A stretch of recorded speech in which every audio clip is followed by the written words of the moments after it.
حضرت ابو موسیٰ اشعری رضی اللہ تعالی عنہ سے روایت ہے کہ نبی کریم صلی اللہ علیہ وسلم نے ایک موقع پر ہمیں 5 باتیں ارشاد فرمائیں۔ نمبر 1، اللہ تعالیٰ نہ سوتے ہیں اور سونا ان کی شان کے مناسب بھی نہیں۔ نمبر 2، روزی کو کم اور کشادہ فرماتے ہیں۔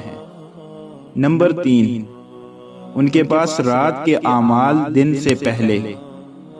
نمبر 4، دن کے اعمال رات سے پہلے پہنچ جاتے ہیں۔ نمبر 5، ان کے اور مخلوق کے درمیان پردہ ان کا نور ہے، اگر وہ یہ پردہ اٹھا دیں تو جہاں تک مخلوق کی نظر جائے ان کی ذات کے انوار سب کو جلا ڈالیں۔